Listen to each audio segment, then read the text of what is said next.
Assalamualaikum warahmatullahi wabarakatuh. Perkenalkan, nama saya Ahmad Taba Andriansyah dengan NIM 211340177. Saya dari Fakultas Dakwah, yakni jurusan Bimbingan Konseling Islam. Di sini saya akan memenuhi mata kuliah Bimbingan Rohani Islam yang mana diampu oleh dosen DRA Eni Nur Aini, MSI.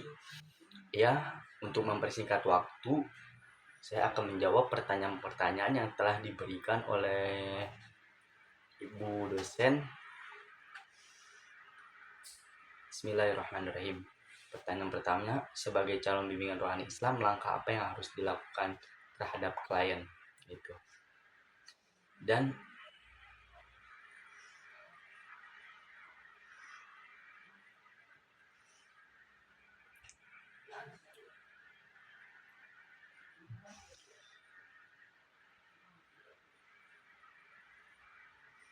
sebagai seorang calon bimbingan rohani Islam, ada beberapa langkah yang bisa kita lakukan terhadap klien, yakni pendekatan individual. Kenali klien secara individu dengan memahami latar belakang, nilai-nilai, dan tantangan yang dihadapinya gitu. Dan selanjutnya, yakni pemahaman masalah. Dengarkan dengan penuh perhatian untuk memahami masalah dan kebutuhan spiritual klien. Dan selanjutnya, yakni bimbingan spiritual. Tawarkan panduan rohani berdasarkan ajaran Islam yang relevan dengan situasi dan kondisi klien. Yang selanjutnya ini penyediaan dukungan. Sediakan dukungan emosional dan spiritual yang dibutuhkan untuk membantu klien mengatasi kesulitan dan meningkatkan kualitas hidupnya. Dan selanjutnya edukasi dan pengembangan. Berikan pengetahuan dan keterampilan praktis agar klien dapat mengelola tantangan spiritual secara mandiri gitu. Nah, yang selanjutnya ini kalau kolaborasi dengan profesional lain gitu. Jika diperlukan arahan klien kepada profesional lain seperti psikolog atau konselor untuk bimbingan lebih lanjut. Yang selanjutnya pemantauan dan evaluasi. Lakukan pemantauan berkala terhadap perkembangan klien dan evaluasi terhadap efektivitas bimbingan yang diberikan gitu, dengan pendekatan yang holistik dan berdasarkan nilai-nilai Islam. Nah, kita dapat membantu klien mencapai keseimbangan spiritual dan kesejahteraan dalam kehidupan gitu. Mungkin itu jawaban dari pertanyaan sebagai bagaimana gitu ya, langkah apa yang harus diambil ketika menjadi seorang bimbingan rohani Islam gitu. Nah, apa aja nih, pertanyaan yang kedua, apa manfaat dari kegiatan bimbingan rohani Islam yang diselenggarakan di kelas saudara gitu. Nah, mungkin sebagai bimbingan rohani Islam ya, langkah-langkahnya yang dilakukan di kelas ya ini kita mempraktekkan apa yang memang akan terjadi di lapangan gitu. Jadi kita belajar bagaimana caranya menghadapi klien gitu, dan praktek-praktek yang mana memang mungkin nantinya akan ada praktek gitu di luar kelas gitu, yang ketika kita hadapi seperti di rumah sakit atau apa. Nah, sebelum kita turun di rumah sakit, kita terlebih dahulu praktek di dalam kelas gitu. Nah, mungkin itu ya, jadi manfaatnya gitu. Dan selanjutnya yakni bagaimana menurut analisa saudara dalam kegiatan tersebut gitu.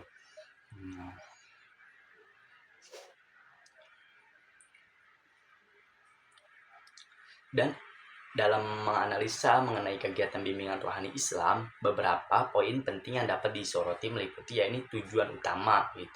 Kegiatan bimbingan rohani Islam bertujuan untuk memperdalam dan memperkuat hubungan individual dengan Allah Subhanahu wa taala. Hal ini mencakup peningkatan iman, ketakwaan, dan penghayatan terhadap nilai-nilai spiritual dalam Islam. Yang selanjutnya yakni metode pengajar. Pengajar dalam bimbingan rohani Islam seringkali dilakukan melalui studi kitab suci Al-Quran dan hadis, serta kajian tentang kehidupan Nabi Muhammad SAW. Nah, metode ini dirancang untuk memberikan pemahaman yang mendalam tentang prinsip-prinsip Islam dan secara mengaplikasinya dalam kehidupan sehari-hari. Yang selanjutnya pendekatan personal. Bimbingan rohani Islam seringkali dilakukan secara personal atau dalam kelompok kecil. Yang selanjutnya, bantuan dalam menyelesaikan masalah. Selain memberikan pengajaran spiritual, kegiatan ini juga memberikan panduan praktis untuk menyelesaikan masalah-masalah kehidupan sehari-hari dengan perspektif Islam gitu. Yang selanjutnya, dukungan emosional dan psikologis. Bimbingan rohani Islam tidak hanya fokus pada aspek spiritual, tetapi juga memberikan dukungan emosional dan psikologis kepada individu itu. Ini termasuk memberikan wadah untuk mengekspresikan perasaan, mengatasi stres, dan memperkuat ketahanan mental. Yang selanjutnya ini pemberdayaan dan peningkatan diri gitu. Kegiatan ini bertujuan untuk memperdayakan individu agar dapat mengambil inisiatif dalam memperbaiki diri mereka sendiri. Yang selanjutnya, evaluasi dan pengembangan. Proses pembimbingan rohani Islam mencakup evaluasi terhadap kemajuan individual dalam memperjalankan spiritual mereka gitu. Demikian, kegiatan bimbingan rohani Islam tidak hanya berfungsi untuk memperdalam spiritual individu, tetapi juga berperan penting dalam mengembangkan pribadi yang holistik gitu, yang meliputi aspek spiritual, emosional, dan sosial dalam konteks nilai-nilai Islam gitu. Ya, mungkin itu yang pertanyaan-pertanyaan gitu. Dan sebagai memasuki pertanyaan selanjutnya, ya ini sebagai pembimbing rohani Islam, langkah apa yang harus dilakukan terhadap klien gitu.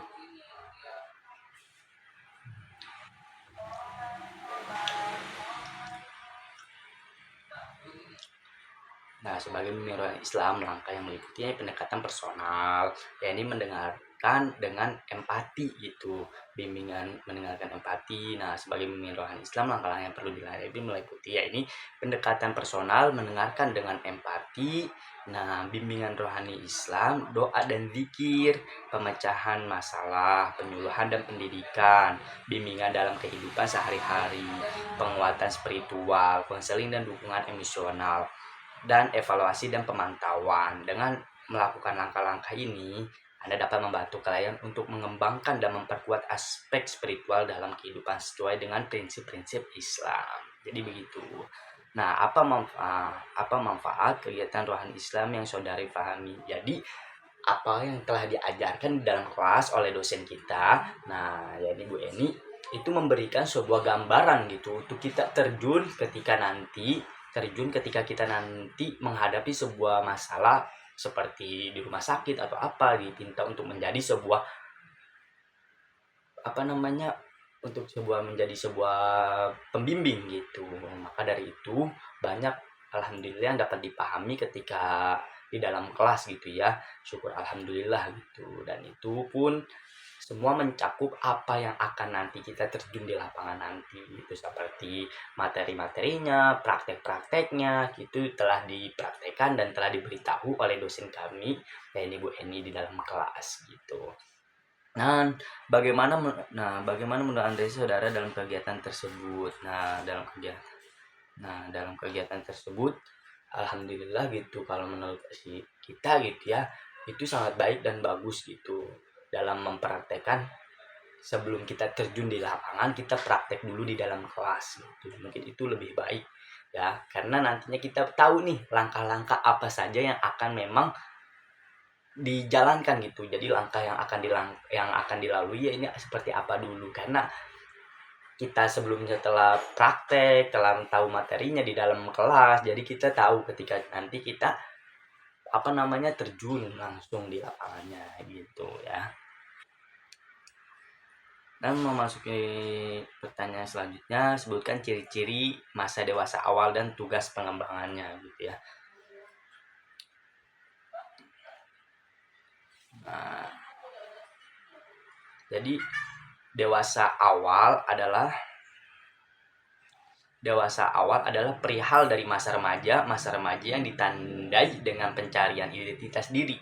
Nah, pada masa awal dewasa, identitas diri ini dapat secara sedikit demi sedikit sesuai dengan umur kronologis dan mental agen. Berbagai masalah juga muncul dengan bertambahnya umur pada masa dewasa awal gitu.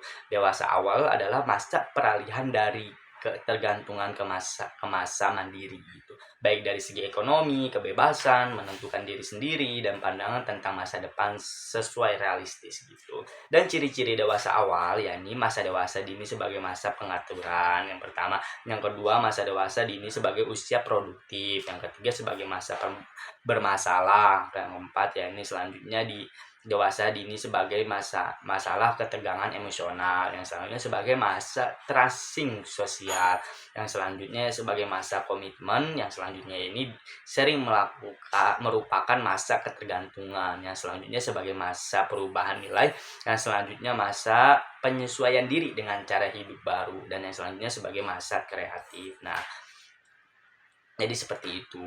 Nah, dan tugasnya gitu ya ketika sudah dewasa gitu ya, tugas-tugas pengembangannya yang memilih teman bergaul. Nah, jadi kita harus cari nih teman yang bergaul itu yang seperti apa, yang baik pastinya dong. Nah, yang baik gitu, belajar hidup bersama suami istri. Nah, ketika memang kita telah menginjak masa untuk cukup berumah tangga, nah maka di situ kita harus belajar hidup bersama suami istri. Nah, kita harus menguasai nih istri dan suami itu harus seperti apa gitu. Yang selanjutnya mulai hidup dalam keluarga atau hidup berkeluarga. Nah, kita ketika udah suami istri kan, nah otomatis kita harus berkeluarga gitu ya. Nah, di situ kita belajar gitu hidup berkeluarga gitu. Ketika kita dengan keluarga kita mempunyai keluarga baru gitu. Yang selanjutnya mengelola rumah tangga. Nah, bagaimanapun caranya kita harus mengelola rumah tangga kita dengan baik dan benar gitu ya. Mulai bekerja dalam suatu jabatan. Nah, ketika udah berumah tangga, kita harus memberi nafkah dong, otomatis ya. Nah, ketika harus memberi nafkah dan kita harus bekerja untuk mendapatkan sebuah materi gitu agar membiayai semua kebutuhan dan kemauan istri dan anak-anak kita gitu. Mulai bertanggung jawab sebagai warga negara secara layak. Nah, yang ketujuh memperoleh kelompok sosial yang seirama dengan nilai-nilai pahamnya gitu. Jadi kita harus punya teman-teman atau kelompok-kelompok yang memang sepemikiran dengan kita gitu. Yang selanjutnya jelaskan perkembangan masa yang bagaimana analisis saudara dengan masa dewasa dalam penyelesaian pekerjaan dan keluarga gitu. Jadi ketika memang kita malah masuk ke dalam masa remaja gitu ya, apalagi ketika telah berumah tangga, itu kita memang harus bersungguh-sungguh. Kita harus menghidupi istri kita harus mengurus istri kita, anak kita, semuanya gitu. Itu yang memang sudah kewajiban kita gitu. Nah, yang selanjutnya yakni jelaskan perkembangan masa dewasa akhir, bagaimana analisis saudara. Nah, masa dewasa akhir ya ini daya ingat menurun. Jadi ketika kita masa dewasa akhir nih ya, nah daya kita ini memori kita tentang pengetahuan kita yang telah lampau atau ya yang telah kita lalui itu menurun gitu. Indra penglihatan juga rada menurun gitu. Indra penglihatan kita jadi redup, yang tadinya kita melihat jam gitu ya, jelas nih dari kamar. Nah, dari bawah kamar ngeliat ke dinding itu jelas. Jadi nanti ketika kita sudah masuk masa dewasa akhir itu nggak jelas, jadi kayak burem gitu. Indra pendengaran, nah indra pendengaran juga menurun ketika kita dipanggil, biasanya langsung nengok ketika mau pemuda, dan ketika dewasa itu kayak kurang, manggil satu kali itu kurang, jadi kita harus berkali-kali memanggil. Nah, itu harus diwajarkan ya. Nah, yang selanjutnya indra peraba juga menurun gitu, indra perabaan juga mengurang. Yang selanjutnya daerah bagian kepala gitu. Nah, daerah bagian kepala kadang suka sakit kayak pusing gitu ya. Nah, yang selanjutnya daerah tubuh. Nah, daerah tubuh juga kadang mengkerut gitu ya, gitu. Persendian, nah daerah persendian juga sakit kadang karena memang sudah lanjut usia gitu. Nah, selanjutnya perubahan pada kesehatan. Nah, banyak mengalami yang namanya kurang sehat gitu ketika pada masa dewasa akhir. Tapi semua itu juga tergantung dengan pola hidup kita gitu, cara mengatur hidup makan kita dan semuanya sebagainya. Itu pun sangat mengaruhi gitu. Bahkan ada mungkin yang memang sudah nenek-nenek, kakek-kakek, penglihatan masih jernih, masih kuat, gagah dan itu. Nah, itu tergantung dengan pola makan kita. Tapi rata-rata ketika sudah lanjut usia, nah semua itu terjadi pada diri kita gitu. Maka dari itu pintar-pintar kita harus mengatur diri kita. Nah yang selanjutnya yakni berikan penjelasan perspektif masa hidup dalam proses pengembangan dan contohnya gitu ya. Nah, pada masa hidup itu, nah di sini ada kita periode prakelahiran gitu, prakelahiran di mana kita dilahirkan di dalam dunia. Itu awal kita melihat dunia gitu. Kita keluar dari rahim seorang ibu kita dilahirkan oleh ibu kita. Nah, itu biasa disebut dengan apa ini, bayi. Nah, selanjutnya masa bayi kelahiran. Nah, masa bayi itu dari 18 sampai 24 bulan. Nah, itu masa bayi. Nah, ketika bayi kita diurusi oleh orang tua kita. Nah, yang selanjutnya masa kanak-kanak. Nah, masa awal dari 2 sampai 5 tahun. Nah, di mana masa ini itu sangat ini ya, sangat melekat ingatannya. Jadi apapun yang dilakukan oleh orang tua akan melekat dan teringat oleh dirinya gitu. Itu masa kanak-kanak. Makanya kenapa ketika kita mempunyai anak-anak gitu ya, tingkah laku kita yang jelek itu jangan sampai ada dipraktekkan di depan anak-anak kita gitu. Yang selanjutnya masa kanak-kanak pertengahan, nah, dan akhir. Nah, 6 sampai 11 tahun. Nah, itu waktunya kita masukkan anak kita ke badan sekolah dasar gitu ya. Nah, selanjutnya ya ini masa remaja. Nah, pada masa remaja ini dari sampai 10 sampai 12, bahkan sampai 18 sampai 21 tahun. Nah, ini masa remaja. Nah, masa remaja ini masa kita mencari jati diri kita yang sesungguhnya seperti apa gitu. Masih banyak bingungnya, masih waktunya bandel, kalau bahasa kita tuh liar. Nah, maka dari ini di masa remaja ini kita harus bisa mengontrol dan mencari teman-teman yang memang baik gitu, karena masih labil. Masa remaja ini bingung kita mau arahnya kemana gitu. Nah, yang selanjutnya masa dewasa awal. Nah, masa dewasa awal ini masa dari 20-an sampai 30, di mana dia masa ini banyak yang melakukan sebuah berkeluarga gitu, seperti lelaki dan wanita itu menikah, dan itulah masa-masa ketika berumah tangga gitu. Awal mulanya kita berumah tangga gitu di masa dewasa awal. Nah, dewasa awal ini kan tadi udah disebutin tugas-tugasnya, kayak mengatur, menyesuaikan diri dengan istri gitu. Itu banyak sekali gitu. Nah, ketika kita dewasa, setelah dewasa baru kita menginjak masa dewasa menengah. Nah, masa dewasa menengah ini masa 40 sampai 50 gitu. Di mana masa emas keemasannya seorang lelaki gitu.